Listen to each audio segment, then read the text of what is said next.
Nanti moderatornya akan dipimpin oleh Chai ya, Bu Saulia ya. Oh iya, baik. Oke, silahkan Chai. Baik, Assalamualaikum warahmatullahi wabarakatuh. Perkenalkan saya terlebih dahulu, saya Chai selaku moderator pada sore hari ini. Baik, sekarang sudah bergabung bersama kita Ibu Saulia Safitri, MPSI Psikolog, Ibu. Selamat sore, Ibu. Apa kabar? Selamat sore, kabar baik, alhamdulillah.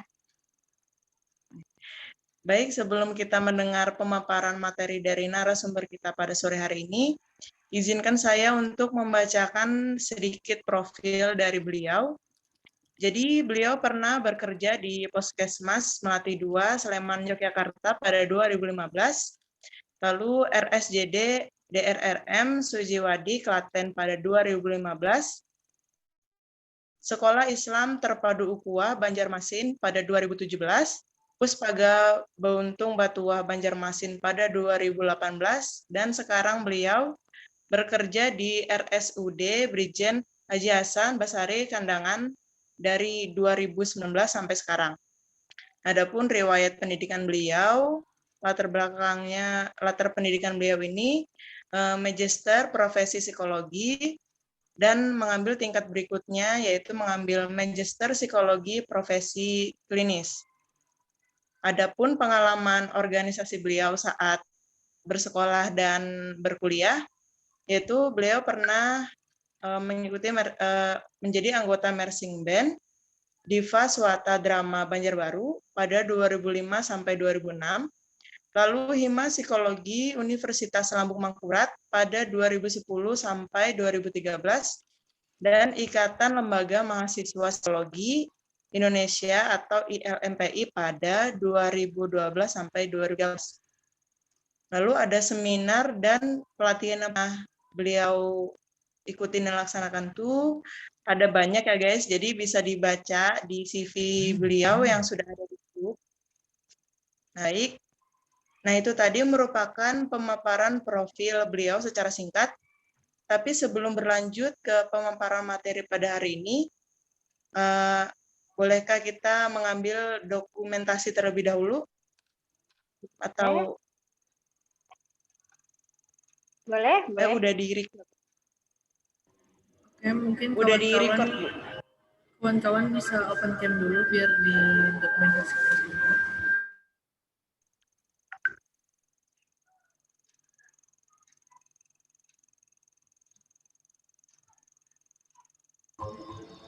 Oke, untuk slide pertama, 1, 2, 3. Oke, sebentar.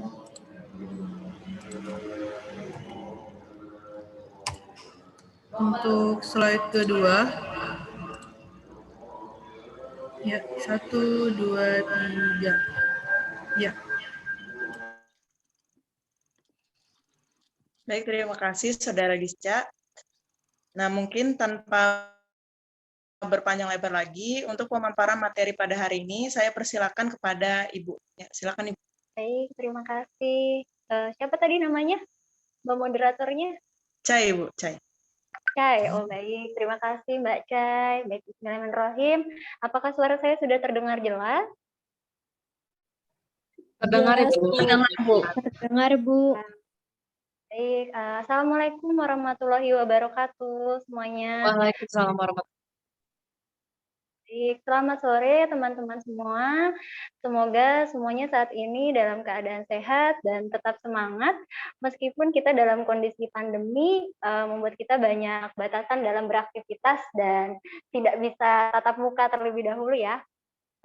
Pertama, saya mau mengucapkan terima kasih nih kepada Fakultas Psikologi Universitas Muhammadiyah Banjarmasin karena telah memberi saya kesempatan untuk bisa bersilaturahmi bersama teman-teman mahasiswanya. Terima kasih juga karena bagi saya ini sebuah kehormatan bisa belajar bareng bersama teman-teman semua di sini. Nah, hari ini saya diamanahi untuk bisa belajar bareng dengan teman-teman tentang wawancara pada setting klinis. Nah, seperti yang teman-teman ketahui, saat ini saya memang sedang bekerja atau bertugas di Rumah Sakit Umum Daerah Brigjen Haji Hasan Basri Kandangan, Hulu Sungai Selatan. Mungkin ada dari teman-teman semua yang di sini berasal dari Kandangan atau Hulu Sungai Selatan. Salam kenal semuanya. Jadi memang saya di rumah sakit bertugas sebagai psikolog klinis di Poliklinik Psikologinya. Jadi memang bisa dikatakan hampir 85% kegiatan yang saya lakukan di sana itu tidak jauh-jauh dengan wawancara pada setting klinis ini ya.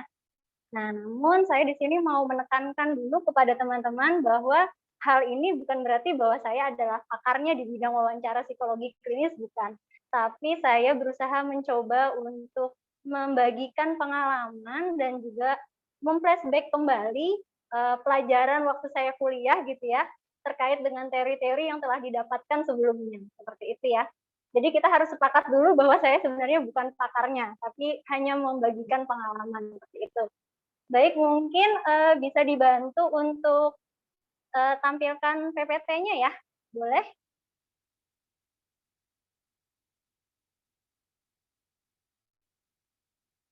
Baik, lanjut aja. Baik, nah kita saat ini berbicara mengenai wawancara setting klinis. Dilanjutkan saja, slide berikutnya. Nah, di sini saya akan mencoba menggambarkan sedikit gitu ya, meringkas tentang apa itu wawancara. Pasti di sini teman-teman semuanya saya sudah yakin pasti sudah tahu lah itu wawancara secara umum itu apa. Nah, di sini saya mau menjelaskan wawancara itu secara ringkasnya saya jelaskan adalah proses komunikasi interaksional antara dua pihak yang setidaknya satu di antaranya itu memiliki tujuan yang telah ditentukan, yang melibatkan poin bertanya dan menjawab. Jadi dikatakan wawancara jika komunikasi interaksionalnya komunikasi dua arah dan melibatkan dua pihak. Setidaknya pasti ada tujuan yang sudah ditetapkan dan ada poin bertanya dan menjawab. Tidak bisa dikatakan sebagai wawancara jika tidak ada komunikasi dua arah. Tidak bisa dikatakan sebagai wawancara jika tidak ada poin bertanya dan menjawab. Misalnya hanya bercerita saja berarti itu bukan wawancara, tapi mendongeng gitu ya, bercerita seperti itu.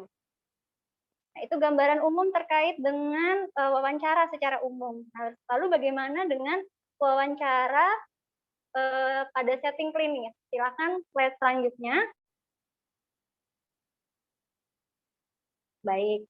Nah, untuk wawancara setting klinis, ini fungsinya adalah untuk memahami individu untuk tujuan klinis. Jadi seperti ini. Jadi wawancara klinis ini fungsinya atau tujuannya untuk memahami individu yang biasanya pada orang yang sedang bermasalah atau memiliki gangguan. Jadi dikatakan wawancara klinis karena tujuannya untuk memahami bagaimana individu itu yang sedang bermasalah atau memiliki gangguan. Apa output yang diharapkan dengan wawancara klinis ini? Outputnya adalah nantinya kita bisa mengembangkan sebuah diagnosis tertentu yang berdasarkan pada DSM atau PPDBJ. Jadi wawancara klinis ini arahnya nanti akan menghasilkan output yaitu bagaimana kita mengembangkan sebuah diagnosa. Nanti setelah diagnosa, kalau diteruskan gitu ya, biasanya akan berlanjut pada penanganan seperti apa yang akan kita berikan kepada si klien atau pasien selama ini seperti itu. Boleh slide selanjutnya. Nah. Baik. Nah, wawancara klinis ini bisa dikatakan sama dengan wawancara mendalam. Jadi wawancara klinis ini kalau menurut saya itu bisa dikatakan dengan deep interview, sama dengan deep interview. Mengapa? Karena asumsinya atau latar belakangnya bahwa permasalahan atau gangguan yang dialami seseorang atau kecenderungan gangguan yang dialami seseorang itu belum tentu sama dengan apa yang dikemukakan olehnya secara sadar, sehingga harus digali lebih dalam. Misalnya, saya kasih contoh, pasien datang ke poliklinik psikologi, itu datang dengan keluhan anaknya belum bisa bicara dan sangat aktif, tidak bisa tenang. Biasanya pasien hanya menceritakan atau mengemukakan keluhan-keluhannya saja. Nah, untuk itu, fungsi wawancara klinis yang juga wawancara mendalam ini dia berusaha menggali lebih dalam, lebih jauh kondisinya. Misalnya, bagaimana pola interaksi berkomunikasi anggota keluarganya. Jangan-jangan ternyata selama ini memang lebih banyak diam dan asik menggunakan HP masing-masing, sehingga minim interaksi di rumah, dan lain-lainnya. Jadi sebenarnya anaknya bisa bicara, tapi banyak diam, karena memang di rumah nggak ada interaksi aja gitu misalnya ya. Nah, jadi wawancara klinis ini bisa mengungkap, bisa menggali lebih dalam lagi, seperti itu. Tidak hanya di permukaannya saja, seperti itu ya. Boleh slide selanjutnya. Nah, sepengalamannya selama berpraktek gitu ya, wawancara dalam setting klinis ini biasanya kasusnya merupakan rujukan dari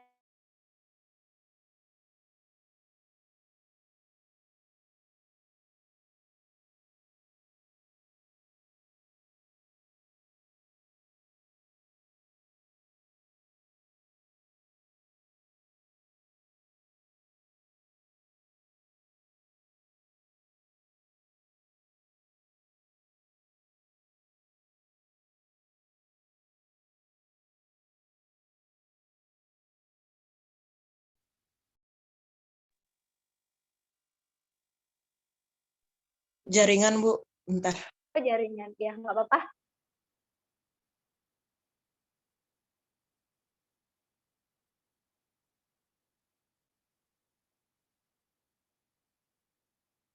Baik, kita lanjut pada slide tahapan wawancara ya, Mbak. Boleh slide selanjutnya itu. Nah, baik. Untuk tahapan wawancara secara garis besar itu ada 3, yaitu persiapan, pelaksanaan, dan analisis dan pelaporannya. Jadi ada 3 tahapan dalam proses wawancara itu secara garis besarnya, persiapan, pelaksanaan, analisis, dan pelaporannya. Slide selanjutnya ya. Baik. Nah, untuk tahapan persiapan, poin apa yang paling penting dalam tahapan persiapan? Yang pertama itu adalah membuat pedoman wawancara. Ini menurut saya adalah tahapan persiapan yang paling penting. Kenapa pedoman wawancara ini penting? Karena sifatnya ini adalah membantu kita, menolong kita sebagai pewawancara atau interviewer gitu ya, dalam mengembangkan pertanyaan, kemudian dalam memberikan area daripada informasi yang sedang kita bicarakan, kemudian jawaban yang perlu dicatat, jawaban yang relevan, dan menentukan pertanyaan terkait probing yang baru, seperti itu. Jadi, pedoman wawancara ini sifatnya sangat membantu kita dan memudahkan kita. Bahkan gitu ya, saya pun sampai saat ini ketika berpraktik masih dalam melakukan wawancara klinis dengan pasien masih menggunakan pedoman wawancara. Jadi meskipun kan seiring dengan banyaknya kita melakukan wawancara, akhirnya nanti kita bisa menguasai poin-poin apa yang penting dalam pedoman wawancara itu. Jadi pastinya akan lebih memudahkan kita. Semakin banyak kita melakukan wawancara, kita semakin banyak menguasai kira-kira pedoman wawancara yang sudah biasa kita lakukan seperti apa. Nah, jadi yang poin pertama harus dilakukan itu adalah membuat pedoman wawancara. Nah, kemudian bagaimana sih cara membuat pedoman wawancara yang tepat gitu ya? Kadang kan kita mungkin kesulitan dalam membuat pedoman wawancara. Nah, cara membuat pedoman wawancara itu yang pertama harus tentukan tujuan wawancaranya. Nah, jadi ketika kita menentukan tujuan wawancara, kita tuh tahu gitu, kita ingin mengetahui apa yang ingin kita lihat, kemudian apa yang ingin kita ukur dalam proses wawancara itu gitu. Jadi harus jelas dulu tujuannya. Jadi enggak yang ibaratnya kita wawancara, ya udahlah mengalir aja wawancara, nggak tahu deh tujuannya apa, yang penting wawancara gitu, nggak seperti itu. Jadi harus tahu dulu apa yang ingin kita ketahui, apa yang ingin kita lihat, atau apa yang ingin kita ukur. Nah, itu poin pertama. Kemudian yang kedua, setelah kita tahu tujuan wawancaranya, kita harus pelajari dan kuasai teorinya. Jadi kan kita sudah tahu tujuannya apa, kemudian kita cari, kita pelajari, dan kita kuasai hal tersebut. Jadi hal ini agar pedoman wawancara yang kita buat itu tidak mengawang, tidak mengarang, atau tidak berdasarkan asumsi kita saja. Jadi pedoman wawancara itu perlu diingat sekali adalah based on teori. Jadi kalau kita sudah dapat tujuan wawancaranya, langsung baca teori-teorinya, kuasai dan pelajari. Jadi nanti membuat pedoman wawancara harus berdasarkan teorinya itu, jadi tidak asal-asalan, seperti itu. Nah, kemudian setelah kita tentukan tujuan wawancara, menguasai teorinya adalah membuat batasan dari tujuan secara operasionalnya. Tujuannya nih kita udah dapet gitu ya, teorinya udah dapet. Nah, udah dikuasai juga, lalu kita buat batasannya. Nah, misalnya ya, kita mau melihat misalnya ya keharmonisan keluarga. Tujuannya kan kita pengen melihat nih gambaran keharmonisan keluarga gitu ya. Nah, artinya tujuannya adalah melihat keharmonisan mengetahui gambaran keharmonisan keluarga. Batasannya adalah keharmonisan si keluarga subjek aja, tidak sampai bagaimana tuntutan kerja si subjek ketika bekerja, itu tidak. Jadi batasannya di skop itu aja. Jadi pada bagian keharmonisan keluarga aja. Jadi tidak ke sana kemari, khusus pada poin itu saja. Nah, kemudian selanjutnya setelah membuat batasan, kita adalah menjabarkan operasionalisasi tujuan secara lebih terperinci. Nah, jadi ini poinnya lebih ke bagaimana kita mengembangkan sebuah pertanyaannya. Nah, ini contohnya seperti ini. Boleh di slide selanjutnya? Nah, ini contoh ya. Kita coba kaji bareng-bareng teman-teman ya, kita lihat di sini. Nah, ini misalnya tujuan wawancaranya, saya ingin mengetahui gambaran keharmonisan keluarga. Nah, jadi saya tuh pengen tahu gitu ya, gambaran keharmonisan keluarga itu seperti apa sih? Nah, setelah saya ketemu tujuannya, saya harus mengkaji, mempelajari, menguasai lebih lanjut terkait keharmonisan keluarga itu melalui bacaan teori seperti itu ya. Nah, setelah itu baru saya membuat batasan secara operasionalnya. Artinya dari teori yang sudah saya pelajari tadi itu, seperti apa sih keharmonisan keluarga itu?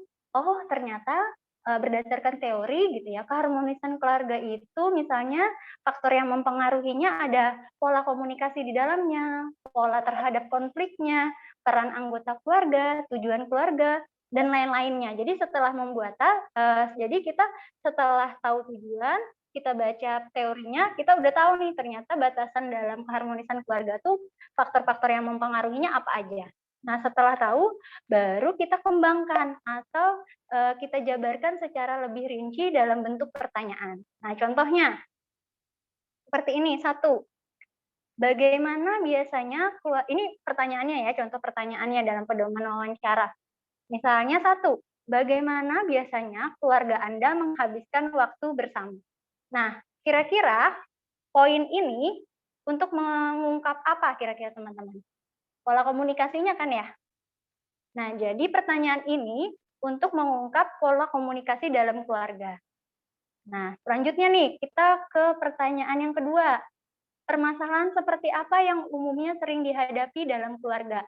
Nah, ini kita ingin melihat aspek pola konfliknya.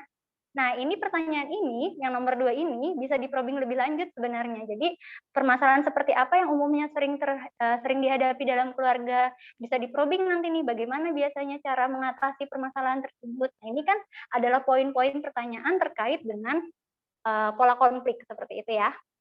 Nah, kemudian nomor 3, pertanyaan nomor 3, contohnya, bagaimana pembagian tugas rumah tangga di dalam keluarga Anda? Nah, ini untuk mengukur untuk melihat bagaimana aspek atau peran anggota keluarga di dalam keluarganya tersebut. Nah, jadi semua ini bentuk-bentuk pertanyaan yang 3 contoh pertanyaan ini adalah hasil pengembangan dari batasan secara operasionalnya dari tujuan wawancara yang ingin kita lihat, yaitu gambaran keharmonisan keluarga. Seperti itu. Nah, jadi teman-teman, untuk mengembangkan belum. Baik. Nah, jadi teman-teman, untuk mengembangkan suatu pertanyaan dalam wawancara itu butuh penguasaan dalam teori. Dari apa penguasaan dalam teori dari apa yang hendak kita lihat atau kita ketahui. Jadi jangan sampai pertanyaan kita itu justru mengarahkan subjek atau menggiring subjek yang kita wawancarai terhadap asumsi kita. Jadi misalnya pertanyaan kita ingin mengetahui gambaran stres. Jangan sampai kita membuat pertanyaan atau menyodorkan pertanyaan, apakah Bapak Ibu sedang stres? Nah, itu kan kayak menggiring bahwa yang bersangkutan atau mengarahkan si subjek agar sesuai dengan asumsi kita tentang stres. Jadi tidak seperti itu.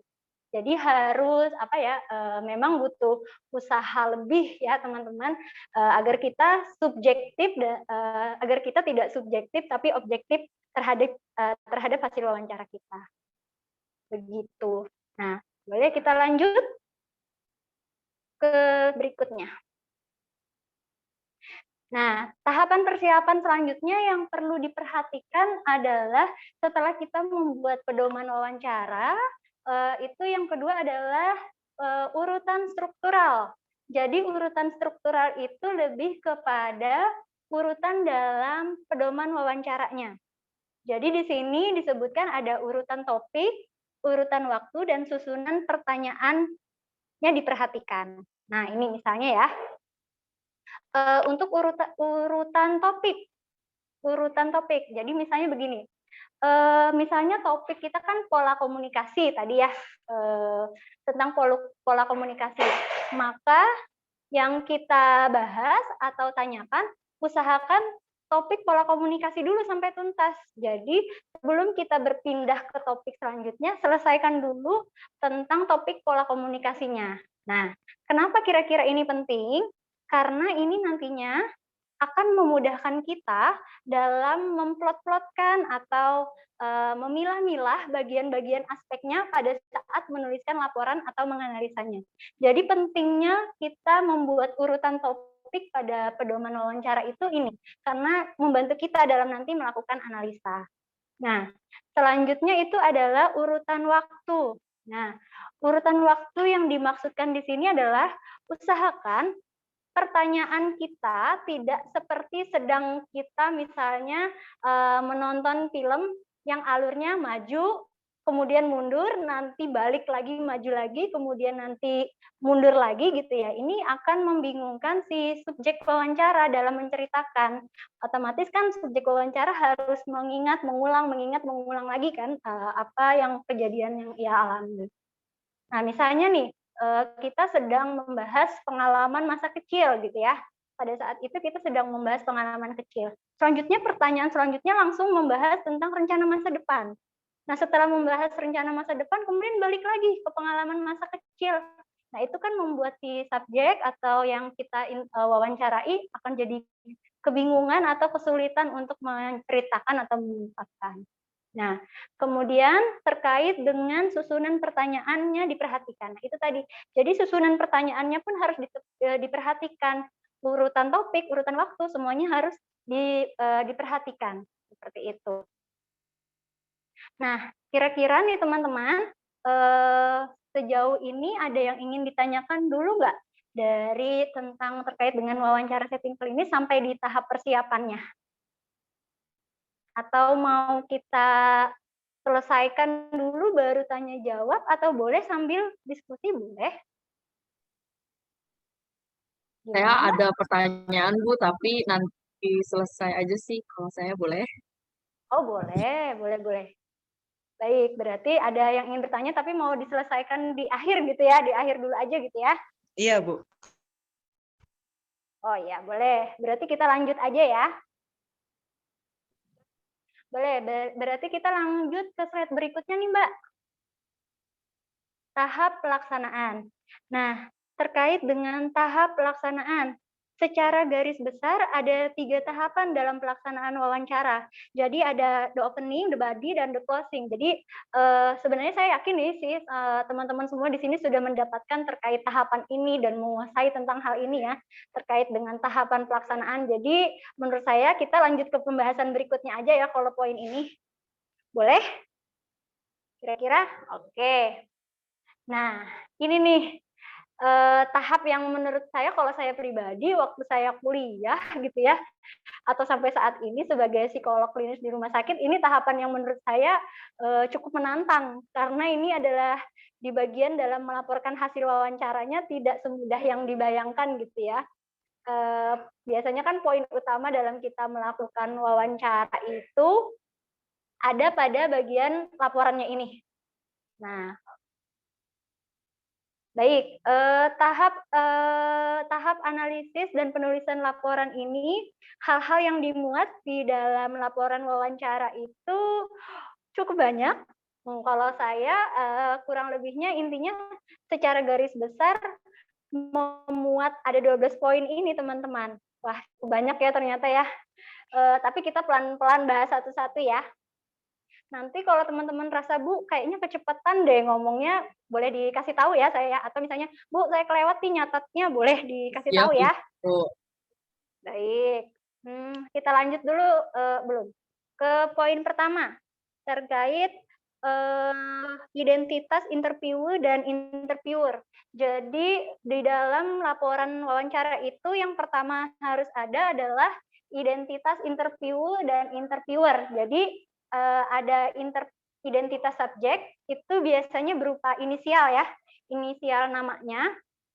Jadi nggak secara gamblang misalnya subjek ini Saulia Saputri gitu ya, padahal kasusnya kasus apa gitu ya, kan kesian yang bersangkutan. Jadi biasanya nama inisial, kemudian data-data pribadi lain yang mendukung kelengkapan informasi seperti misalnya jenis kelamin, tanggal lahir, pendidikan terakhirnya, alamat biasanya alamat disamarkan atau alamat garis luas gitu, misalnya alamat Banjarbaru gitu. Nah, Banjarbaru kan luas tuh. Nah, kemudian pekerjaannya dan sebagainya. Jadi identitas subjek yang mendukung kelengkapan informasi. Nah, kemudian penting juga ada identitas kita yang mewawancarai untuk mengetahui siapa yang melakukan wawancara atau yang bertanggung jawab pada saat wawancara tersebut gitu ya. Jadi kalau misalnya kita sebagai mahasiswa bisa dituliskan nama lengkap kita dan nomor mahasiswa kita mungkin ya. Nah, itu terkait dengan identitas dan identitas. Nah, kemudian yang kedua, poin berikutnya di dalam laporan wawancara, penting ada latar belakang wawancara. Kenapa ini penting? Ini nih adalah latar belakang wawancara ini adalah penjelasan terhadap masalah atau perilaku tertentu yang ingin kita ketahui tadi. Jadi ini penjelasan dari perilaku atau terhadap masalah atau perilaku tertentu yang ingin kita ketahui tadi. Nah, biasanya ini berdasarkan hasil observasi kita yang menyebabkan dilakukannya wawancara. Jadi terhadap masalah yang menyebabkan kita akhirnya melakukan latar belakang yang menyebabkan akhirnya kita melakukan wawancara. Jadi wawancara ini tidak terlepas juga dari hasil observasi teman-teman ya gitu. Nah, itu terkait dengan latar belakang. Selanjutnya untuk tujuan wawancara. Nah, kalau tujuan wawancara ini seperti yang sudah kita sebutkan, ini merupakan hal-hal apa yang ingin kita capai atau hal-hal apa yang ingin kita peroleh dalam melakukan wawancara. Jadi ya itu tadi, misalnya kita ingin mengetahui gambaran stres seperti itu. Nah, disebutkan saja di tujuan wawancaranya. Kemudian selanjutnya metode wawancara. Jadi metode wawancara dituliskan di dalam laporannya. Jadi tulis jenis wawancaranya apa, terutama menurut sifatnya, misalnya menggunakan metode wawancara semi terstruktur kah, terstruktur yang seperti itu tuh. Pasti teman-teman sudah mendapatkan ya sebelumnya. Nah, itu terkait dengan metode wawancara yang kita gunakan pada saat wawancara. Kemudian yang kelima, alat bantu wawancara. Nah, ini teman-teman menurut saya penting juga untuk dilampirkan atau disebutkan di dalam pelaporan. Ini alat bantu wawancara ini adalah alat yang digunakan untuk membantu proses dan pencatatan pada saat dilakukan wawancara. Misalnya teman-teman menggunakan voice recorder pada saat wawancara, maka dituliskan saja bahwa alat bantu wawancaranya adalah voice recorder. Seperti itu. Tapi penggunaan voice recorder ini jangan sampai sembunyi-sembunyi teman-teman, harus ada etika yang harus diperhatikan dalam melakukan wawancara. Seperti misalnya meminta izin untuk melakukan perekaman, seperti itu. Jadi dalam proses wawancara maupun penggalian data lainnya itu harus tetap memperhatikan kode etiknya. Kemudian poin nomor 6, waktu dan tempat wawancara. Nah, waktu dan tempat wawancara ini berkaitan dengan hari, tanggal, dan jam wawancaranya dilakukan. Nah, misalnya wawancaranya dilakukan lebih dari 1 kali, maka tetap diberi penjelasan berapa kali melakukan wawancara dan kapan saja dan di mana. Lokasi kita melakukan wawancara itu dituliskan. Kenapa ini penting? Nanti ini kayak lokasi wawancara itu penting. Kenapa? Karena ini nanti membuat kita yang membaca laporan ini bisa seakan-akan membayangkan situasi wawancaranya seperti apa. Misalnya teman-teman melakukan wawancara di kafe gitu ya.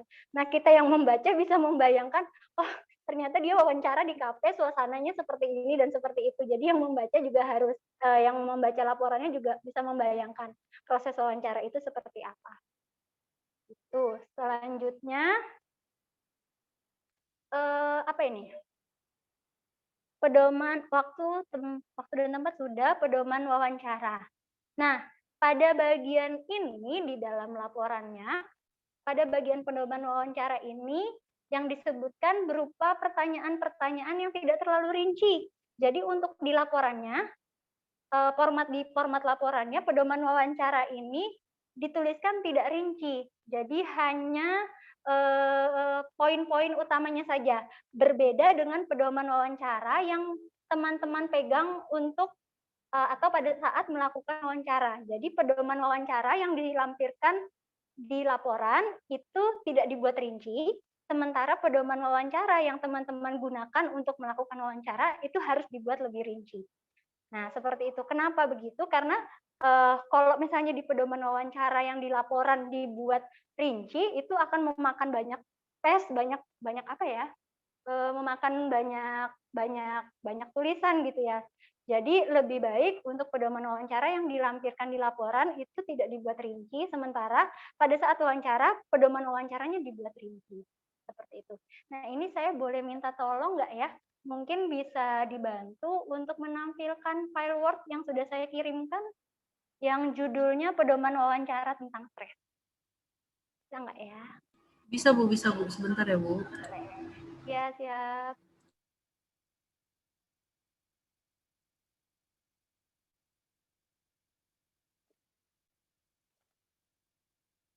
Nah, ini contoh pedoman apa ini namanya? Pedoman wawancara yang dilampirkan di dalam laporan. Sifatnya pun lampiran ya. Ini waktu saya kuliah sifatnya lagi, maksudnya ini dalam bentuk lampiran. Boleh teman-teman perhatikan. Nah, ini pedoman wawancaranya. Jadi pedoman wawancara dibuat tidak rinci. Kalau ini tidak rinci ya. Kalau misalnya dibuat rinci kan berarti pertanyaannya detail gitu ya. Nah, ini seperti pedoman wawancara identitas. Nah, kita ingin mengetahui identitas subjek, identitas keluarga, latar belakang keluarga. Nah, ini dibuat seperti ini. Nah, ini pedoman wawancara kenapa ada riwayat penyakit diabetes? Ini adalah pedoman wawancara yang saya gunakan pada saat tesis. Nah, jadi tesis saya itu pada penderita diabetes gitu ya. Nah, jadi kita mau tahu tentang riwayat penyakit diabetesnya, kemudian nanti di poin C boleh turun ke bawah, Mbak. Nah, ada riwayat penyakit diabetesnya, kemudian identifikasi permasalahan subjek. Nah, ini kalau teman-teman mau tahu, ini adalah pedoman wawancara saya ini tujuannya untuk mengetahui gambaran stres pada pasien dengan penyakit diabetes gitu ya. Nah, jadi seperti ini pedoman wawancara yang dilampirkan di laporannya. Nah, seperti itu ya. Jadi ada tidak rinci, tapi untuk dikembangkan pedoman wawancara yang digunakan pada saat wawancara ini dibuat lebih rinci tentunya. Nggak bisa kita misalnya menanya, Ibu pengalaman Ibu tentang stres bagaimana Bu? Atau misalnya, Ibu stres pengaruhnya gimana Bu terhadap fisik Ibu? Oh itu nggak bisa pertanyaannya. Ya, baik. Kan ke PowerPoint lagi.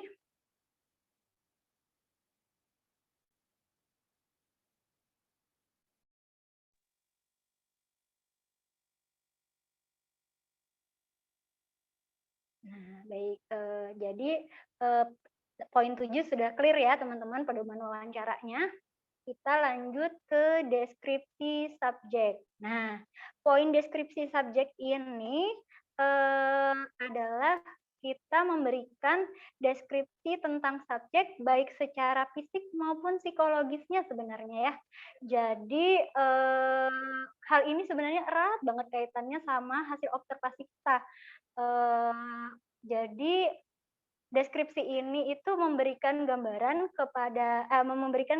tentang subjek sehingga pembaca laporan kita ini bisa memahami dengan baik, memahami dengan tepat, memahami dengan tuntas mengenai siapa yang diwawancarai. Jadi pada bagian deskripsi subjek ini fungsinya biar orang yang membaca laporan kita ini bisa tahu gitu ya, gambaran kira-kira orang yang kita wawancarai ini seperti apa. Jadi misalnya berkaitan dengan kesan umum, seperti misalnya ya itu tadi saya bilang ya, deskripsi subjek ini erat kaitannya sebenarnya dengan observasi. Nah, misalnya kesan umum fisiknya, tinggi dan berat badannya terlihat profesional sesuai usianya, misalnya tinggi badannya diperkirakan 150 cm, yang begitu-gitu, dan penampilan klien secara umum pada saat wawancara misalnya dia tampak rapi dan lain-lain, memiliki kulit kuning langsat, yang seperti itu. Biasanya ini erat kaitannya dengan observasi, termasuk dengan cara berbicara klien pada saat diwawancara, apakah terkesan terbata-bata ketika sedang bercerita. Nah, itu juga bisa masuk di dalam deskripsi subjek. Ini kan nanti bisa membuat kita melakukan apa ya, semacam kayak analisa, gambaran gitu ya, bagaimana sih kondisi subjek pada saat kita wawancarai, seperti itu. Makanya penting juga untuk di deskripsi subjek ini. Kemudian poin berikutnya, poin 9, hasil wawancara. Nah, hasil wawancara ini yaitu melaporkan semua hasil wawancara yang telah dilakukan dengan subjek. Jadi yang telah dicatat secara sistematis ya. Murni hasil wawancara yang telah kita lakukan ini dituliskan. Jadi hasil wawancara murninya kita tuliskan. Kita laporkan semua hasil wawancara yang telah kita dapatkan. Nah, kemudian hasil wawancara yang sudah kita dapatkan itu semua dituliskan. Lanjut kita ke poin 10, pembahasan, atau bisa disebutkan ini erat kaitannya dengan dinamika psikologisnya ya, dan diskusi hasil wawancaranya. Jadi ini pembahasan ini yang dimaksud adalah melakukan penjelasan, menguraikan, dibahas gitu ya, dengan teori yang sudah kita miliki, teori yang sudah kita pelajari. Jadi ini kaitannya mengaitkan pembahasan hasil wawancara, kita bahas, kita olah dengan teori-teorinya. Seperti itu. Jadi kayak misalnya keharmonisan keluarga kan hasil wawancaranya sudah kita dapatkan nih, gitu ya. Nah, itu kita kaitkan dengan teori keharmonisan keluarganya. Ini pasti teman-teman udah tahu lah ya terkait dengan pembahasan ini, dinamika psikologisnya. Memang di poin ini kadang yang penting banget tantangannya mikir gitu ya, bikin sesek berdedak juga gitu di poin yang ini. Selanjutnya di kesimpulan. Nah, kesimpulan wawancara ini dilakukan untuk mengaitkan antara tujuan wawancara kita dengan pembahasan. Jadi kesimpulannya misalnya kan kita ingin mengetahui gambaran keharmonisan keluarga gitu tadi contohnya ya. Nah, kita berikan kesimpulan, oh ternyata keharmonisan keluarga itu terdiri dari ini gitu ya. Berdasarkan hasil wawancara kita dan dikaitkan dengan pembahasan. Nah, lanjut pada poin 12. Nah, lampiran transkrip perbatim wawancara.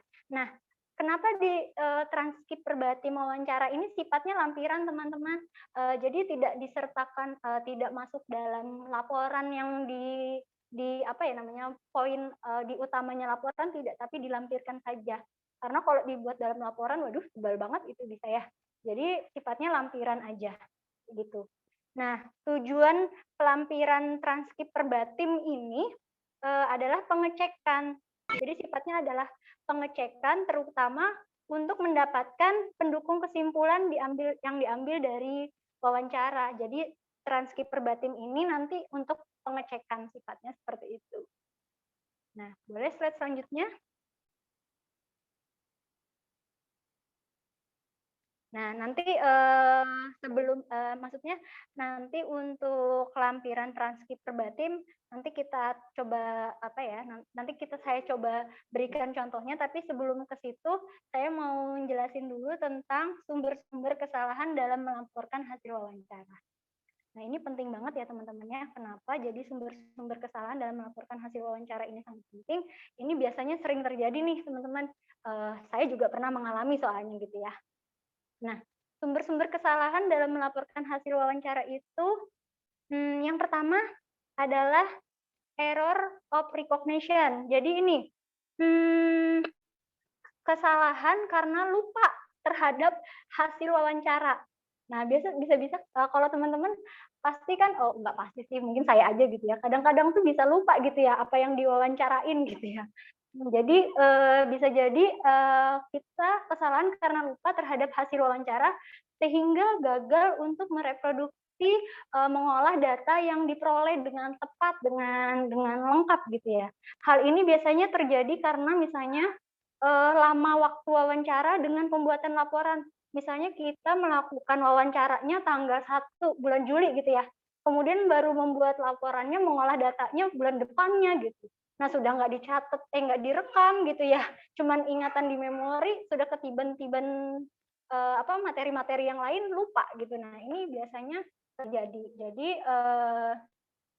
penting sekali ada alat bantu juga menurut saya ya. Jadi ini adalah kesalahan yang pertama gitu ya, sumber kesalahan. Kejadian lupa gitu. Kemudian yang kedua ada apa ini? Error of omission. Jadi kesalahan yang terjadi jika banyak data yang seharusnya dilaporkan tetapi dihilangkan atau dilewatkan. Nah, jadi karena ini biasanya kaitannya karena kitanya nih. Karena data yang penting dianggap, padahal datanya penting tapi oleh kita dianggap sepele, akhirnya tidak kita catat. Nah, ini juga bisa jadi kesalahan dalam melaporkan hasil wawancara ya. Jadi jangan sama sekali kita misalnya menganggap semua informasi yang diberikan oleh subjek itu tidak penting gitu ya, harus tetap dicatat atau diingat gitu. Jangan sampai dianggap sepele lah apa pernyataan dari pasien gitu. Nah, kemudian error yang berikutnya nih, error of addition, menambahkan sesuatu atau data yang tidak terdapat dalam wawancara. Nah, ini juga biasanya bisa terjadi nih teman-teman, karena kita misalnya ya khawatir gitu ya, data yang sudah kita data yang kita dapatkan gitu ya ternyata tidak lengkap. Nah, akhirnya kita menambah-nambahin sendiri nih. Nah, ini jadinya jadi kita tambah-tambahin sendiri, kita interpretasikan sendiri gitu berdasarkan kemauan kita aja gitu. Takut gitu sama dosennya, datanya kurang, dibuat aja gitu. Nah, ini bahaya sekali teman-teman. Ini juga kaitannya nanti dengan kode etik kita ya, baik sebagai peneliti maupun mahasiswa dengan mahasiswa psikologi maupun psikolog ya, ini bahaya banget. Nah, selanjutnya error of yang selanjutnya substitution. Nah, ini juga bahaya teman-teman nih. Jadi ini adalah kita tidak ingat data yang sebenarnya, tapi kita ganti dengan keterangan yang lain. Nah, ini juga bahaya. Jadi misalnya waktu wawancara subjeknya itu menggunakan bahasa yang tidak kita pahami, tapi karena kita ragu-ragu, kita bikin artinya sendiri gitu, kita buat sendiri gitu. Jadi kayak mengganti dengan bahasa yang lain. Nah, ini juga bahaya teman-teman. Ini juga tidak diperbolehkan gitu ya. Nah, kemudian yang selanjutnya, error of transposition. Nah, ini adalah kesalahan yang terjadi jika interviewer lupa dan tidak mampu melaporkan kejadian menurut waktu atau menurut hubungan antara faktor seperti yang sebenarnya terjadi. Jadi bahasanya itu kita lupa dan kita tidak bisa melaporkan kejadiannya menurut waktu. Jadi kayak padahal waktu diceritakan oleh subjeknya tuh udah beraturan gitu waktunya. Tapi akhirnya karena kita lupa, ngarang ngidul, mencelak-mencelek gitu ya. Apa ya bahasanya ya, mencelak-mencelek. Jadi kayak ngarang ngidul aja waktunya, jadi dibuat sana kemari gitu. Ini juga tidak diperbolehkan, teman-teman. Nah, itu tadi adalah sumber-sumber kesalahan dalam melaporkan hasil wawancara. Dan ini harus bisa kita hindari, teman-teman, kalau bisa ya. Apalagi misalnya kita sudah berpraktek kaitannya dengan kondisi psikologis orang, jangan sampai ini kita lakukan gitu. Jadi harus bisa diminimalkan. Ini kan kaitannya sama kode etik itu tadi ya. Nah, baik, selanjutnya boleh slide selanjutnya. Nah, ini tadi kita coba melakukan analisis data. Ini mau kita lanjut dulu atau mau ada tanya dulu? Soalnya nanti di analisis data agak banyak materinya, maksudnya agak pusing nanti kira-kira. Ada yang mau bertanya dulu atau mau diteruskan dulu sampai akhir? Kalau saya di akhir aja Bu, saya tanyanya Bu. Boleh, nggak apa-apa. Di akhir ya, baik. Nanti mungkin teman-teman bisa dicatat dulu poin-poin pertanyaannya ya. Oh, ini jadi PR saya nih nanti berarti di akhir. Baik, kita langsung ke contoh analisis. Ini Bu Rizky mahasiswanya ternyata luar biasa ya. Udah siap pertanyaan, bikin takut. Baik. Santai aja, Bu. Baik, lanjut ke contoh analisis data. Tadi ya. Baik, next, Mbak. Boleh slide selanjutnya. Nah, ini contohnya ya teman-teman, analisis wawancara. Kita baca dulu ya, nanti sebelum saya lihatkan contoh coding terbatim yang pernah saya lakukan. Nah, ini kita lihat di identitasnya, ini saya bikin analisis simpelnya aja dulu ya, karena ini hanya untuk ditampilkan di sini dulu. Ini identitasnya saya beri keterangannya W1, jenis kelaminnya perempuan. Nah, ini misalnya tanyanya, intinya ini langsung ke poin pertanyaan waktu itu ya. Jadi misalnya T itu tanya, J itu adalah jawab gitu ya. T, kalau boleh saya tahu mengapa Mbak bekerja sambil kuliah? Nah, terus dijawab, J-nya jawab, gini loh Mas, kuliah kan tempat kita mendapat pengetahuan teoritis, pokoknya tanpa praktek. Bagaimana menerapkan teori kalau tak ada penyaluran? Tentu kita harus turun ke lapangan, yang saya memilih sekalian kerja. Nah, ini adalah analisis wawancara untuk mengetahui atau alasan mengapa si subjeknya ini kuliah sambil bekerja. Jadi analisisnya kita sudah bisa, kalau kita sudah punya pedoman wawancara, kita udah tahu nih ketika kita menanyakan ini, jawabannya ini berarti ini poinnya adalah aspek ini misalnya. Nah, kalau pada ini, pada contoh ini adalah poin alasan dia memilih bekerja sambil kuliah. Nah, seperti itu. Nah, nanti ini di bawahnya ada pertanyaan. Jadi menurut Mbak, bekerja untuk menyalurkan ilmu Mbak bukan begitu. Nah, jadi setiap pertanyaan itu biasanya ditanyakan di bahasanya tuh ditanya ulang seperti kita membuat kesimpulan kayak gitu. Nah, coba selanjutnya halaman saya selanjutnya.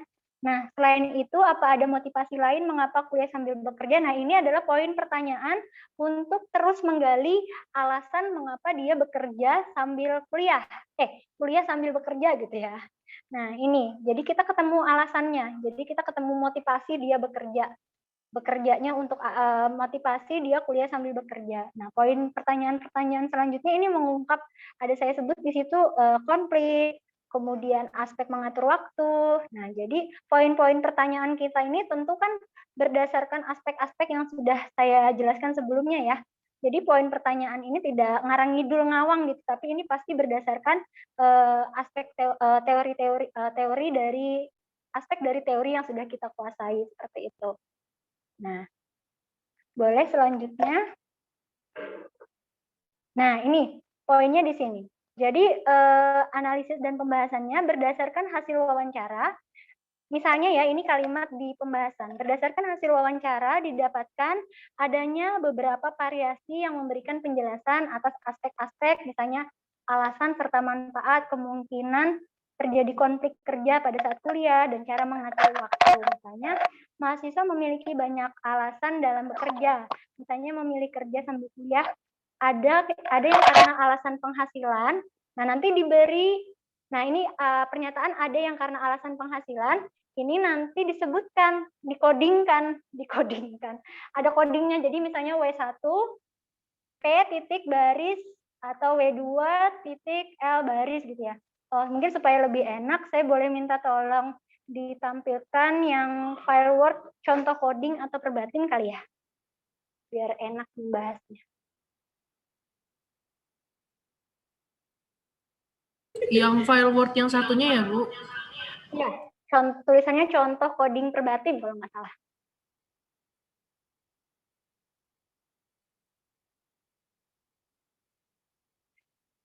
Ini bukan, Bu. Sebentar. Ya, betul. Nah, ini contoh perbatimnya, teman-teman. Coding perbatimnya, teman-teman. Bisa sambil dilihat ya. Jelas ya nggak? Jelas nggak ya, teman-teman ya, lihatnya? Jelas kali ya? Jelas, Nah, Bu, ini, jelas. alhamdulillah. Ini contohnya ya, yang sudah pernah dilakukan. Ini wawancara subjek ST. Jadi, ST ini nama respondennya dianalisa, diinisialkan. Pada tanggalnya disebutkan pada saat tanggal ini di Puskesmas X gitu ya. Nah, ini ada identitas singkat, jadi hanya di lampiran, jadi identitas singkat terkait identitas dirinya si subjeknya seperti ini. Nah, jadi ini kita kan sebelumnya sudah dalam wawancara itu kan sudah ada tahap opening gitu ya. Jadi yang di perbatim ini inti wawancaranya aja waktu itu. Jadi yang saya buat ini, yang teman-teman lihat ini adalah inti perbatim, inti wawancaranya. Jadi tidak dari proses opening tidak saya lampirkan di sini. Nah, itu teman-teman bisa lihat. Nah, jadi di kolom itu kan ada kolom baris, uraian sama tema. Nah, baris itu menunjukkan barisnya. Ya, baris menunjukkan barisnya ya. Kemudian yang kolom berikutnya TJ itu keterangan, T tanya, J jawab, sampingnya adalah uraian. Uraian itu adalah uraian yang hasil wawancara kita, hasil wawancara ya, percakapan kita. Nah, tema, nah jadi di kolom tema ini ada kolom tema kan, nah itu sifatnya adalah keterangan, dari bahasa simpelnya, biar yang baca perbatim ini bisa langsung tahu poin yang terlihat dari jawaban wawancaranya. Jadi tema ini ibaratnya itu bahasa simpel yang bisa dibaca, yang bisa kalau dibaca oleh yang membaca laporan ini langsung tahu gitu jawaban dari yang diwawancarai itu apa. Nah, kalau di uraian itu kan pertanyaan dan jawaban ya. Itu kan pertanyaan panjang kali lebar gitu ya kan.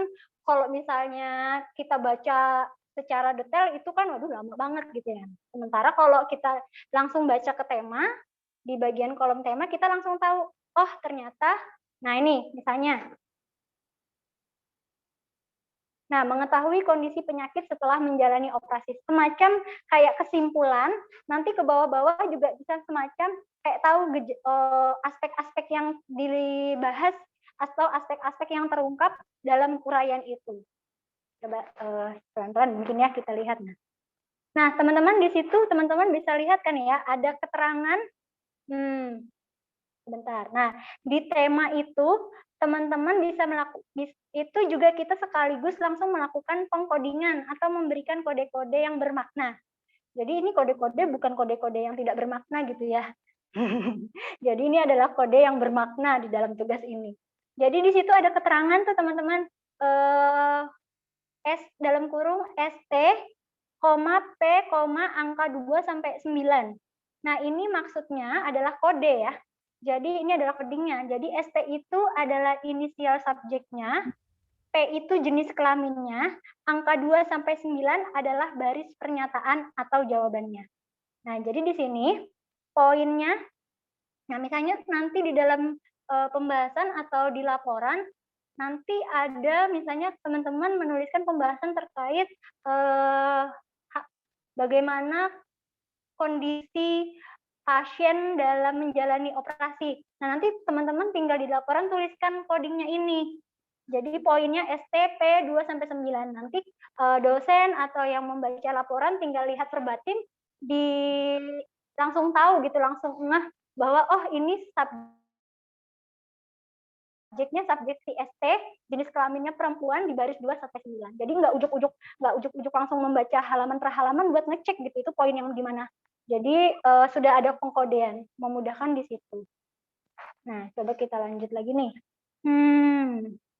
Ini memang kira-kira sejauh ini teman-teman bisa dipahami nggak ya untuk yang coding ini? Sulit ya? Bisa, Bu. Bisa ya, aman ya? Bisa, Nah, aman-aman, Bu. coba kita ke halaman ini ya, ke berikutnya nih, baris mana ya? Nah, baris ke-26, poin nomor 26. Boleh ke bawah ya. Nah, itu tuh. Nah, bagaimana perasaan ibu? Nah, itu kan ada poin. Nah, ada di situ di uraiannya dia menjelaskan bahwa dia ada perasaan sedih gitu ya, jengkel, pasrah dan lain-lain gitu ya di poin itu. Nah, itu kan sebenarnya mengungkap aspek stres kan, aspek yang bagian emosi. Nah, jadi nanti di tema langsung dikerucutkan bahwa ini mengungkap aspek perasaan sedih, pasrah, jengkel, aspek emosi seperti itu. Nanti dibikin coding lagi seperti itu. Nah, teman-teman boleh sambil dilihat terus tuh nanti ini mungkin sudah dibagikan juga ya buat teman-teman. Jadi nanti bisa sambil dipelajari. Sebenarnya kalau saya pribadi gitu ya, merasa kalau membuat coding ini mungkin lebih baik pakai garis-garis semua gitu ya. Jadi enggak yang ini kan nanti urutan tanya jawabnya tidak teratur nih. Jadi mungkin kalau setiap baris dibikin garis, setiap baris dibikin garis. Jadi memudahkan untuk kita melakukan coding seperti itu. Nah, itu untuk yang coding. Sejauh ini untuk coding sama perbatin ini bisa dimengerti? Iya, Bu. Iya, bisa, Bu. Alhamdulillah. Berarti kita lanjut. Contoh perbatin dan codingnya. Oke.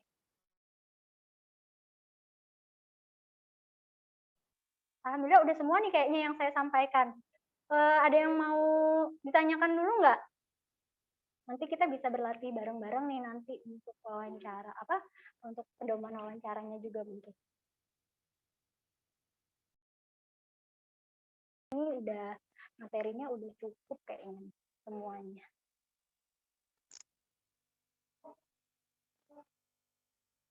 Nah, baik. Terima kasih, Bu. Ya. Dari materi yang sudah disampaikan oleh Ibu, apakah ada yang ingin ditanyakan, teman-teman? Silakan bisa di kolom chat atau langsung ini bicara. Cek. Oke. Saya ingin bertanya, moderator maaf.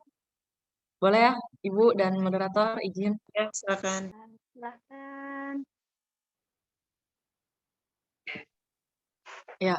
Jadi Bu, saya ada 2 pertanyaan, Bu. Mm-mm.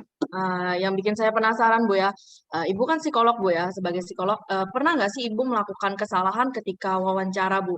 Selama di rumah sakit, Bu ya. Selama di rumah sakit, pernahkah Ibu melakukan kesalahan selama wawancara dan kesalahan seperti apa, error yang seperti apa yang terjadi ketika Ibu wawancara? Itu yang pertama.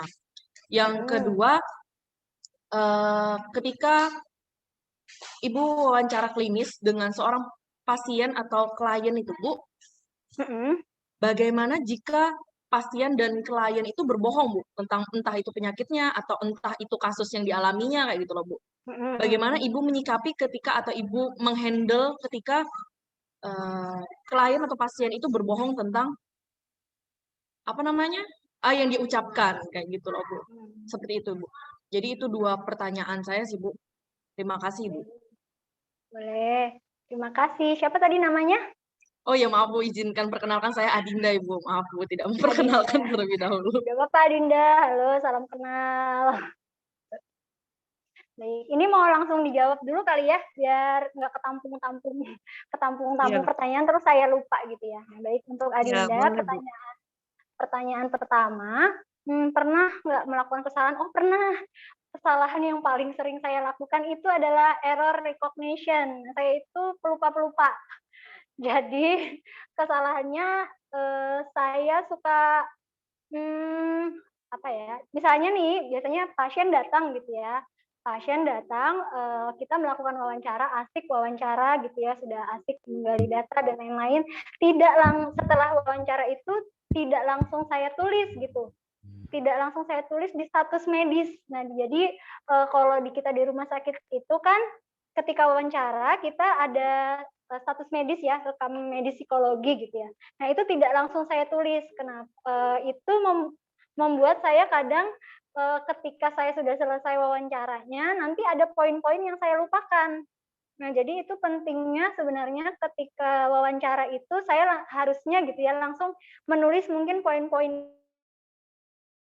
inti di rekam medis seperti itu. Tapi biasanya karena saking asiknya kemudian menjaga perasaan si pasien gitu ya, nggak enak kalau misalnya lagi wawancara saya sambil nulis, itu akhirnya saya mengabaikan si catatan-catatan itu, akhirnya tidak tertuliskan. Seperti itu poin yang sering saya lakukan. Jadi kesalahan-kesalahannya di situ. Jadi saya melewatkan poin-poin penting dari hasil wawancara, tidak saya tuliskan di rekam medis. Sementara rekam medis itu menurut kita yang berpraktek di rumah sakit itu sangat penting karena itu adalah semacam riwayat keluhan gitu ya, riwayat riwayat latar belakang. Nah, itu harus tercatat dengan baik gitu.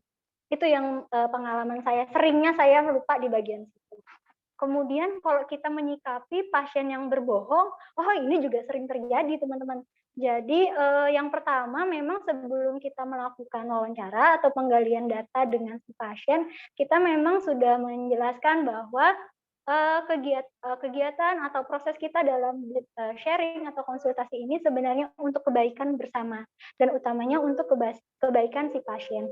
Jadi tentunya kita sampaikan bahwa harapan kita adalah sebagai psikolog, pasien bisa terbuka, jadi jujur gitu ya, menceritakan apa keluhannya, bagaimana permasalahannya. Tapi bisa jadi pasien juga berbohong. Nah, makanya ini penting untuk kita melakukan wawancara tidak hanya terhadap pasien sebenarnya.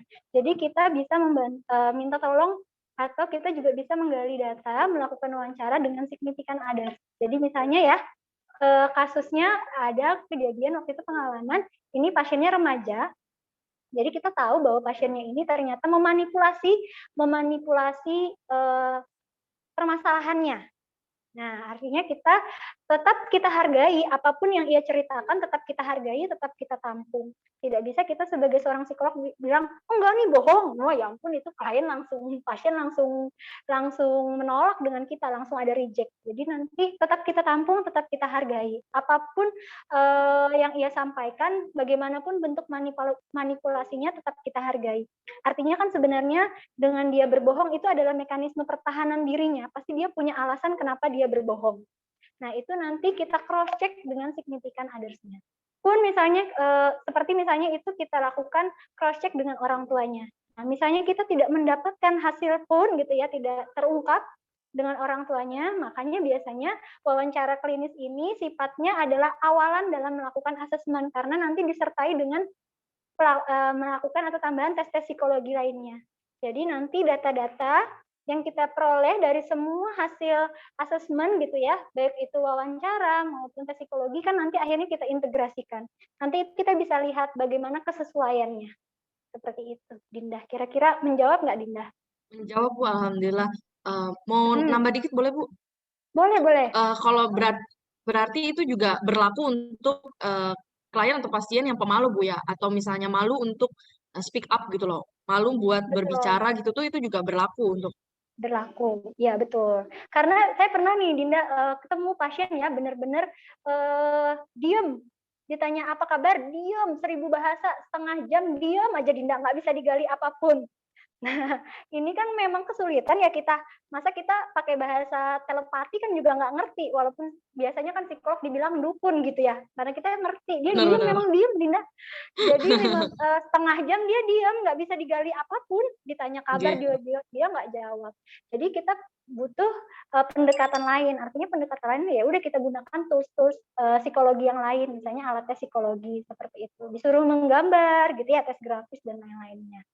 Iya, oke. Terima kasih, Bu. Sangat menjawab saya jadinya. Siap. Terima kasih, Dinda. Makasih, Bu. Silakan kawan-kawan. Baik, selanjutnya. Ada pertanyaan, Bu, di kolom chat itu dari Saudari Puja. Izin bertanya, Bu, bolehkah Ibu berbagi pengalaman apakah Ibu pernah mengalami kesulitan ketika melakukan wawancara dengan klien? Dan bagaimana Ibu mengatasi kesulitan tersebut? Itu, Bu, pertanyaannya. Nah, kesulitan ini persis yang seperti saya ceritakan kepada Dinda tadi ya. Jadi kesulitannya adalah ketika pasien itu tidak cukup terbuka untuk menceritakan permasalahannya. Apalagi biasanya pada pasien-pasien yang datang bukan atas kemauannya sendiri. Nah, atau pasien-pasien yang sifatnya ini bukan hanya, dirujuk dari disiplin ilmu lain. Ya. Jadi pasien-pasien yang merasa dirinya tidak bermasalah, tapi bagi orang-orang di sekitarnya, orang-orang terdekatnya ini bermasalah. Nah, jadi itu kita cukup kesulitan untuk menghadapinya atau melakukan treatment-nya kepada orang ini kita cukup sulit. Nah, jadi memang pendekatannya juga ekstra. Jadi teman-teman mungkin di sini tahu bahwa kita sebagai psikolog klinis gitu ya, atau teman-teman nanti ke depannya menjadi konselor atau apapun itu gitu ya, yang berhadapan dengan pasien, kita tidak bisa hanya dengan sekali pertemuan itu bisa menggali semua informasi tentang pasien, itu belum tentu bisa. Ya kan, ibaratnya dari kita pengen tahu dari latar belakang, dari riwayat, ibaratnya dari riwayat kehamilannya dia pun kita itu minim sekali informasi bisa dikumpulkan dalam satu kali pertemuan. Jadi kita butuh pendekatan, butuh waktu untuk dapat menggali, mendekati si pasien ini. Jadi memang tahapannya cukup cukup panjang gitu. Beda dengan dokter. Dokter pasien datang sekali, ibu sakit apa? Sakit kepala, tunjuk kepala, obatnya sudah ada. Kalau kita nggak bisa, karena ini adalah sifatnya kondisi kejiwaan, kondisi psikis yang ibaratnya tidak terlihat, tidak nampak, jadi harus diungkapkan. Nah seperti itu. Jadi memang permasalahannya biasanya itu ya, pada klien-klien yang datang bukan atas kemauannya sendiri, atau pada pasien yang tidak merasa dirinya bermasalah, atau pada pasien yang tidak merasa dia memiliki gangguan. Nah, atau karena pada pasien yang rujukan itu biasanya kita cukup penuh tantangan untuk mengatasinya atau untuk mendekatinya. Caranya ya itu tadi, kita butuh waktu, butuh pendekatan. Kalau biasanya di pertemuan pertama itu mengalir aja. Jadi kalau pasien yang nggak mau, ya udah jangan dipaksa. Itu bikin stres sendiri gitu ya, psikolognya stres sendiri, kayak misalnya tadi yang kasus tadi itu setengah jam nggak bisa diapa-apain gitu ya, kalau kita paksa kita yang capek gitu ya, stres sendiri gitu. Jadi jangan dipaksa, kita beri dia waktu. Pokoknya intinya kita sudah sampaikan di awal bahwa kehadiran kita di sini sebagai psikolog adalah untuk membantu yang bersangkutan. Nah, jika si subjeknya sudah bersedia untuk menceritakan, monggo diceritakan. Itu. Gitu ya, Puja atau Puji tadi? Puja, Bu. Puja. Bagaimana dari Puja? Sudah membantu? Sudah bisa dipahami kira-kira? Baik, sama-sama. Ada lagi? Ibu, saya boleh tanya? Boleh. Dengan Giska ya? Ya, dengan Giska. Ya. Tadi kan Ibu melanjutkan pertanyaan Dinda, Bu. Selama proses wawancara itu pernah nggak sih, Bu, kayak ada bias? Karena kan terlalu banyak yang misalnya si kliennya itu sulit diwawancara, kayak tadi yang diem aja itu. Terus kita mencoba menggali data di keluarganya. Terus habis nanti kita gali data lagi nih di kliennya. Pernah nggak sih, Bu, pengalaman Ibu ada bias dari hasil wawancara tersebut? Biasnya yang di sini dimaksud seperti apa misalnya contohnya? Misalnya ada dua cerita yang berbeda. Oh iya, jadi dari keluarganya misalnya A gitu ya, dari pasiennya ceritanya B gitu ya. Oh iya, itu pasti ada. Pernah saya mengalami yang seperti itu. Terus Itu bagaimana Bu mengatasinya, jadi mencari kebenarannya tuh, Bu, yang benar-benar yang benar, entah dari si kliennya kah atau dari keluarganya gitu. Oke. Jadi kita mencari tahu kira-kira gitu ya, mana pernyataan yang paling tepat gitu ya, yang pernyataan yang benar, apakah si pasien ataukah si orang tuanya gitu ya. Baik, saya mengerti. Jadi ini biasanya untuk mengetahui pernyataan yang paling tepat dan akurat itu, nah ini pentingnya teman-teman, kita tahu kita punya alur atau kita nangkep alur pembicaraan. Jadi kita tahu dulu riwayat permasalahan pasien tuh kita sudah waktu pasien cerita gitu ya, kita sudah bikin koloknya istilahnya tuh kita kayak udah memetakan di kepala gitu ya. Oh dia sedang menceritakan permasalahan ini, latar belakangnya begini-begini, berat-berat di kepala tuh sambil memetakan sendiri. Nanti dikombinasi dengan pernyataan keluarga. Nah nanti mungkin akan ketemu berbenturan. Nah berbenturannya di sini adalah kita biasanya cari kayak lebih ke sebab akibat jatuhnya. Misalnya gini nih Mbak Giska, mudahnya gini. Waktu itu saya ketemu pasien, dia keluhannya adalah dia wanita, pasien ini wanita, usianya adalah 12 tahun ya. Kemudian orang tuanya datang kepada kita itu dengan keluhan bilang kalau anaknya ini tampaknya punya kecenderungan sesama jenis.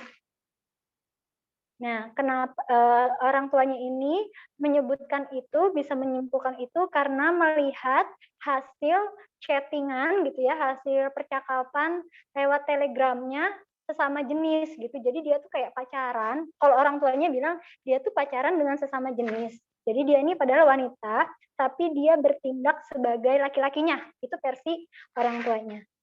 Nah, kemudian kalau versi yang si anaknya, dia tidak berpacaran, tapi memang dia sedang sedang ngobrol biasa dengan temannya itu. Jadi nggak ada, kalau dari anaknya nggak ada mengarah ke pacaran dan lain-lain seperti itu. Nah ini kan agak miss ya. Yang satu tidak mengaku, yang satu merasa. Nah poinnya di sini akhirnya butuh semacam penggalian lebih lanjut nih teman-teman. Jadi penggaliannya cukup ekstra sih waktu itu kita melakukan tes juga kepada anaknya, melakukan tes juga kepada orang tuanya. Nah, kita olah datanya, kita udah dapat ketemu datanya, ternyata adalah poinnya perbedaan kesimpulan gitu ya, perbedaan pendapat atau pernyataan dari kedua belah pihak ini ternyata utamanya adalah core utama permasalahannya adalah pada orang tua yang cemasnya berlebihan sebenarnya. Nah, jadi orang tuanya biasanya sudah duluan orang tuanya itu melakukan labeling, mengambil kesimpulan apa yang terjadi pada anaknya. Jadi akhirnya yang si anak seakan-akan dibuat sesuai dengan kesimpulan orang tuanya. Nah, jadi ibaratnya tuh perannya kita sebagai psikolog di sini adalah menjembatani. Nah, itu pentingnya. Jadi psikolog itu ketika ada perbedaan dari orang tua maupun dengan anaknya itu sifatnya menjembatani. Jadi jangan sampai kita kayak cenderung berkubu ya. Misalnya kita membela orang tuanya atau membela pernyataan anaknya, jangan sampai. Tapi lebih kepada menjembatani supaya nanti ketemu bagaimana maunya anak, bagaimana maunya orang tua. Seperti itu Mbak Giska. Jadi jangan sampai ada bias kayak yang disebutkan Mbak Giska tadi ya. Kira-kira terjawab nggak ya pertanyaannya? Alhamdulillah terjawab, Bu. Terima kasih banyak, Ibu. Ya, bagus. Terima kasih, Mbak Giska. Ada lagi? Baik, apa ada lagi teman-teman?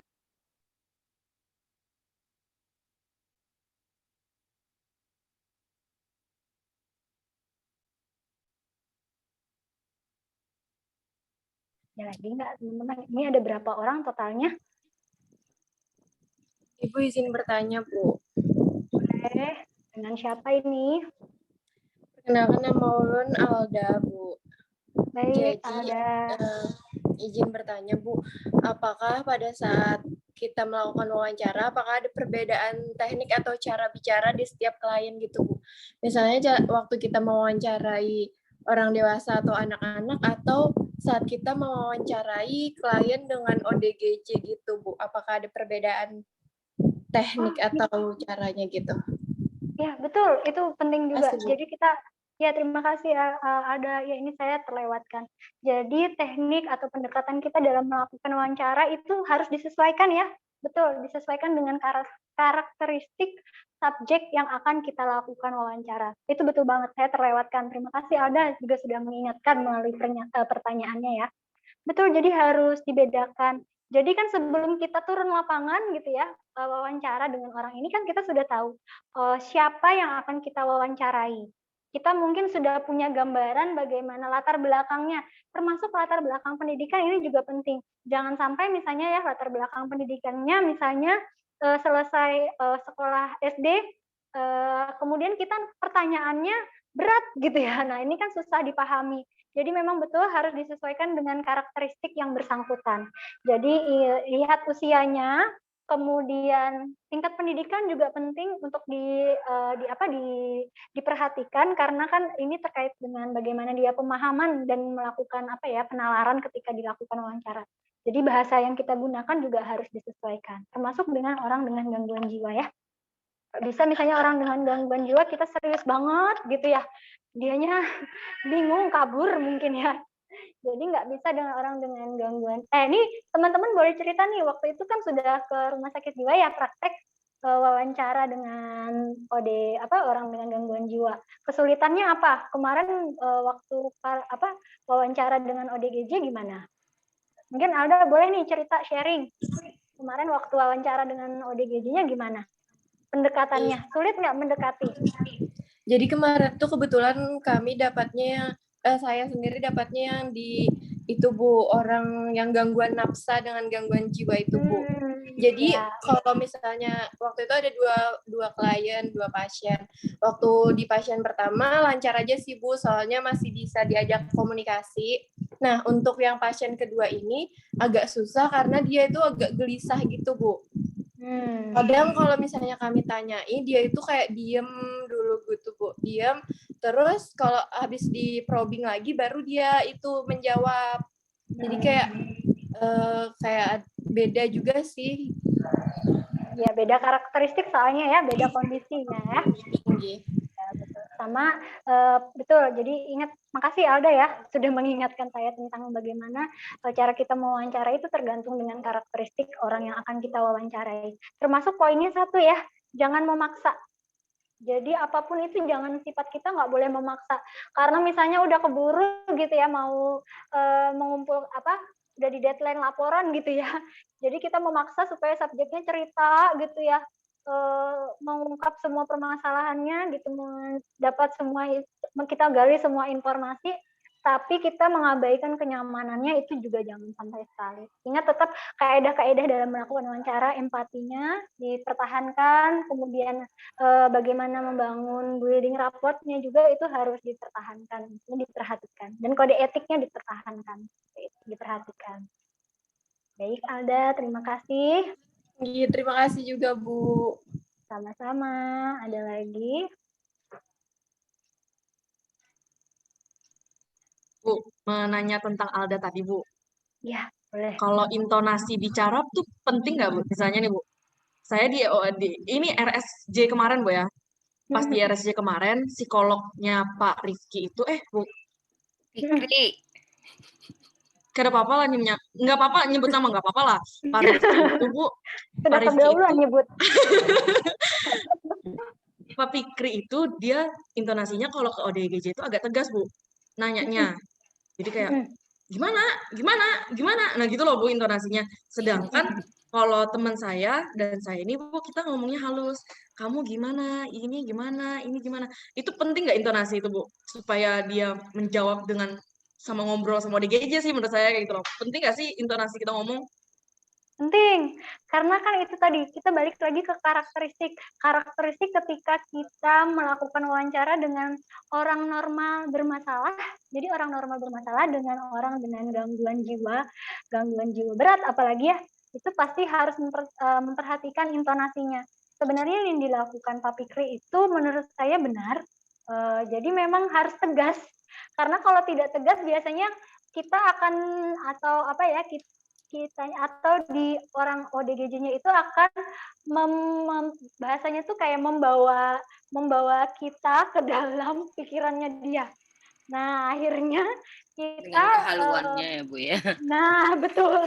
Jadi akhirnya kita ikut mengalir gitu ya. Kayak misalnya ya, waktu itu saya pernah di Rumah Sakit Jiwa Klaten gitu ya. Kalau mencret-mencret gitu ya, maksudnya pelan-pelan, kemayu menghadapi orang dengan gangguan jiwa ini, dia sampai bilang kayak gini, "Bu, aku itu pendekar pendekar aliran putih loh, Bu," kayak gitu. Nah, kalau misalnya kita, "Oh iya ya, Pak," ya gitu kan nanti dia merasa bahwa kita ini bisa dipengaruhinya. Sebenarnya orang dengan gangguan jiwa itu kan juga punya pikiran ya. Nah, itu juga berbahaya. Jadi memang, Betul. intonasi juga perlu diperhatikan. Oke, Ya, Bu terima Rizky kasih, ya. Bu. Ya, sama-sama, Dinda. Yang Ada cowok lagi? ada yang nanya, ini yang cowok sudah ada yang nanya. Oh iya? Iya, saya kira cewek semua ini Bu Rizky mahasiswanya. Biasalah ya, kan psikologi memang didominasi oleh perempuan ya. Oh, ini ada cowoknya Bu Rizky. Ada berapa orang?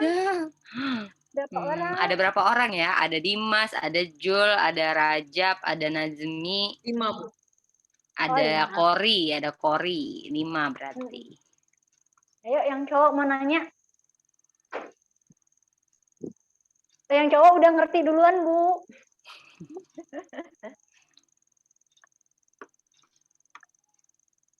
Di sini juga ada Ibu Dita yang ikut bergabung. Ibu Dita, mungkin ada pertanyaan Ibu Dita? Ibu Dita, boleh? Ya saya. Apa? Seru soalnya. Seru pula.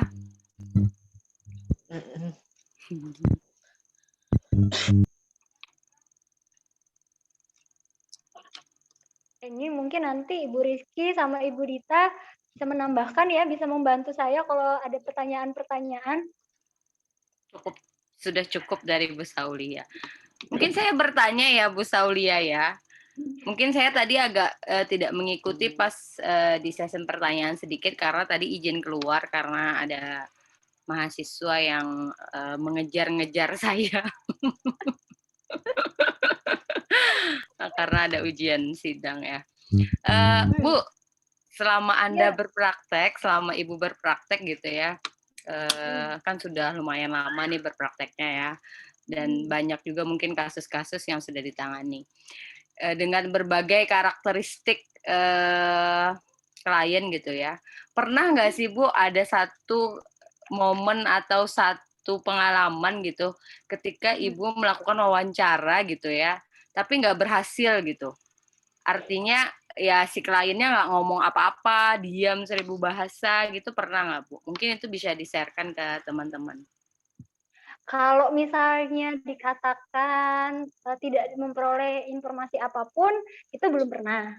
Tapi kalau untuk pasiennya sulit untuk digali ada, tapi untuk informasi ini bisa kita gali dari yang lain, signifikan others-nya itu Rizky. Jadi oleh orang tuanya kita bisa. Jadi kalau misalnya sama sekali nggak bisa digali itu belum pernah seperti itu. Karena biasanya memang yang sudah sudah datang ke poliklinik psikologi itu sebenarnya kemauannya gitu ya, keinginannya untuk adanya perubahan itu sebenarnya ada, cuman lebih ke butuh dukungan gitu ya, butuh dikuatkan untuk mau sharing terbuka.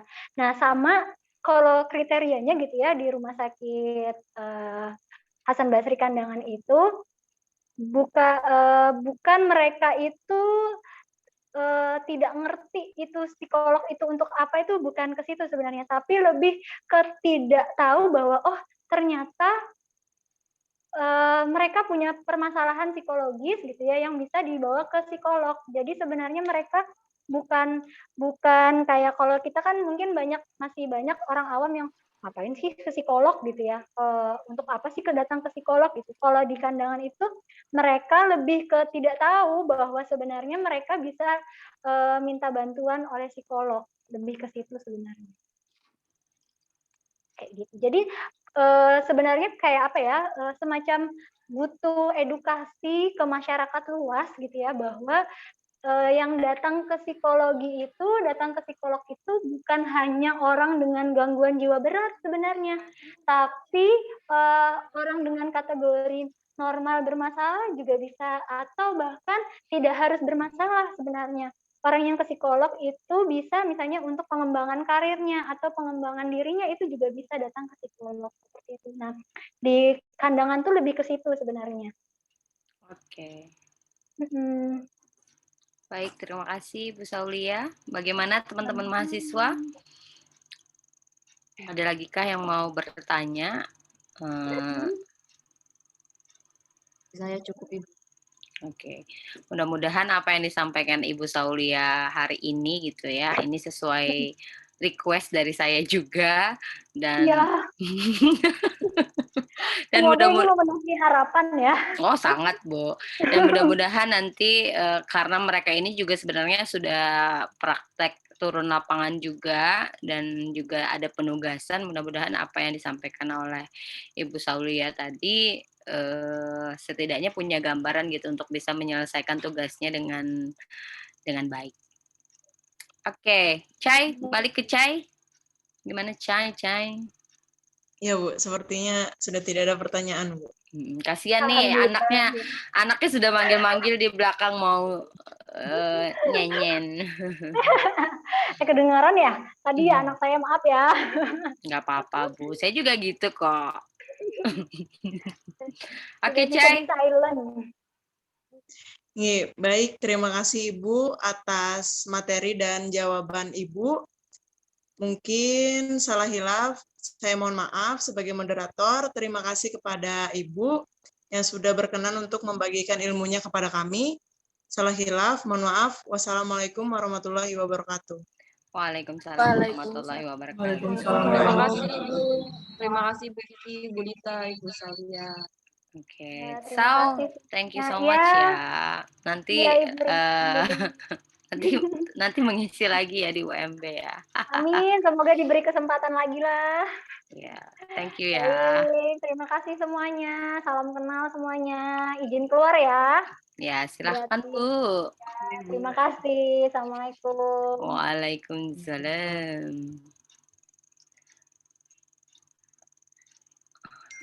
Selamat datang semuanya. Kita